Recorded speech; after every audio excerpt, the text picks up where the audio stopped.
¿Alguna vez has tenido un sueño tan raro que al despertar dices, ¿y si esto fuera una película?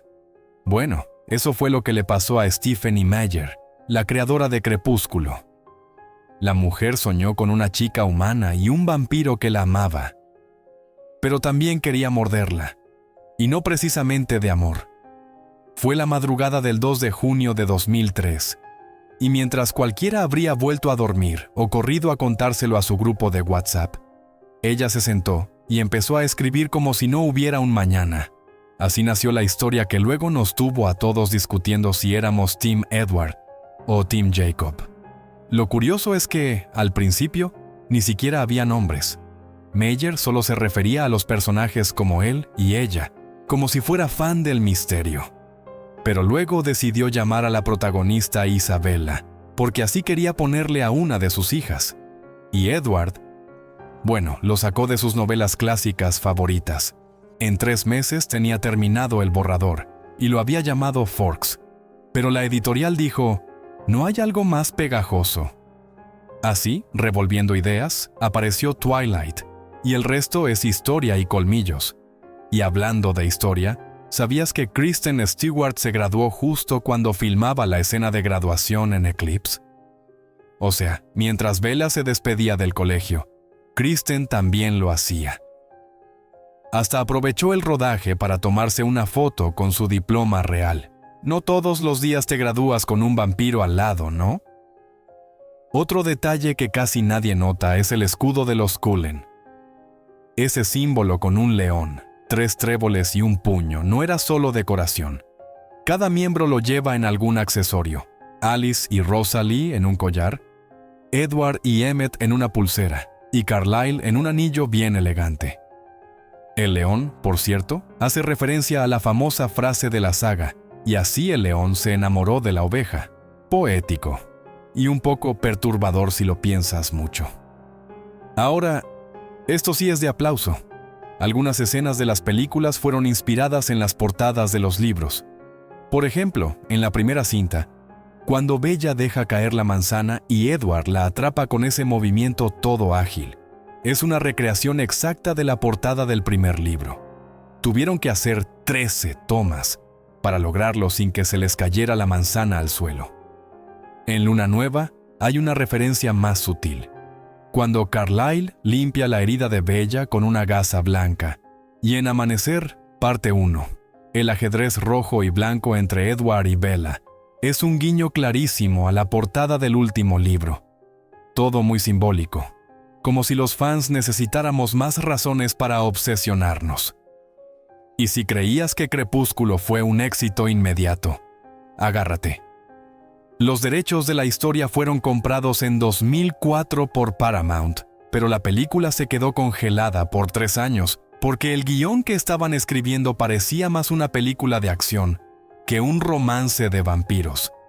O sea, querían que Edward fuera casi un Rambo con colmillos. Al final, el proyecto pasó a Summit Entertainment. Stephenie se involucró directamente y dijo, a ver, esto no se toca. Y el resultado fue el fenómeno que todos conocemos. Después del dineral que recaudó la primera, el estudio compró los derechos de las demás sin pestañear. Stephenie Meyer, la autora, también se coló en las películas. En la primera, aparece en el restaurante donde Bella come con su papá. Es la mujer sentada con una laptop, como buena escritora. Y en Amanecer, parte 1 la vemos de invitada en la boda de Edward y Bella. Le hacen hasta un primer plano, por si alguien no la reconocía. Y bueno, el mismísimo Robert Pattinson también tiene su historia. Crepúsculo fue su primera película importante en Hollywood. Y el tipo se lo tomó tan en serio que casi lo despiden antes de empezar. Resulta que él quería que Edward fuera súper oscuro, casi emo nivel máximo. Y los productores querían algo más carismático, o sea, que sonriera un poquito. Robert se encerró semanas para meterse en el personaje, practicó acento, pelea, béisbol, acrobacias y hasta tuvo que sacar su licencia de conducir estadounidense solo para las escenas. Pero cuando llegó al set, lo vieron tan metido en su papel de vampiro intenso que pensaron que se estaba pasando de drama. Sus agentes tuvieron que intervenir para que no lo echaran. Y gracias a eso, hoy tenemos al Edward que todos conocemos. Serio, pero no tanto como para asustarte en la primera cita. Y hablando de brillos, Crepúsculo rompió las reglas del vampirismo clásico. Olvídate del conde Drácula que se escondía del sol y dormía en ataúdes. Aquí los vampiros no se derriten ni se queman, brillan. Literalmente, brillan como si se hubieran bañado en diamantina. Cuando el sol les da, parecen una figura de colección de esas que venden con purpurina. Este cambio, por supuesto, causó polémica. Muchos fans del cine de terror gritaron en el cielo: «Eso no son vampiros, son hadas con colmillos».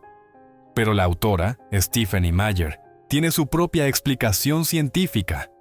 Según ella, los cuerpos de los vampiros están hechos de una especie de células cristalinas que reflejan la luz como si su piel fuera una piedra preciosa.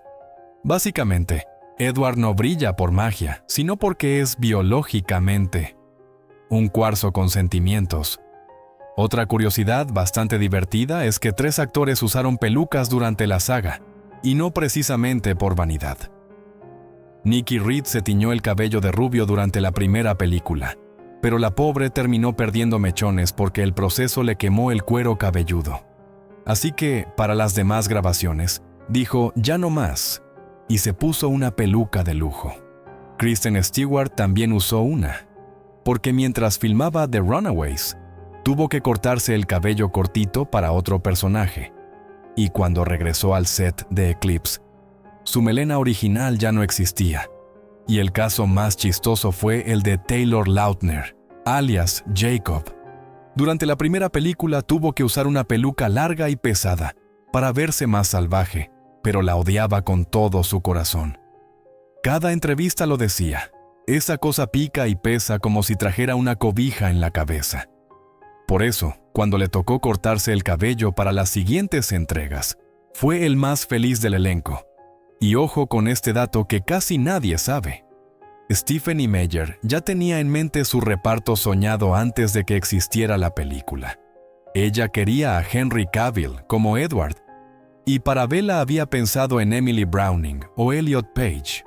Pero entre que los derechos se negociaron, el guión cambió y los años pasaron. Henry ya no daba para adolescente. Más bien parecía que iba a ser el papá de los vampiros. Así que al final, todos los planes se fueron por el coladero y nació la dupla Pattinson-Stewart que conocemos. Ahora, un detalle visual que muchos no notaron. Los ojos de los vampiros cambian de color según su dieta. Sí, como si fuera una versión gótica de los semáforos. Los Cullen, que son los veganos del mundo vampírico, tienen los ojos dorados porque solo toman sangre animal. Pero cuando pasan hambre, sus ojos se vuelven negros, como si no hubieran dormido en una semana. En cambio, los vampiros normales o los Volturi tienen los ojos rojos intensos, puro fuego. Así que si alguna vez ves a Edward con ojeras y los ojos oscuros, mejor no le ofrezcas un snack. O el snack vas a ser tú. Esto ha sido todo por el video, gracias por ver. No olvides darle like y suscribirte. Te esperamos en la próxima.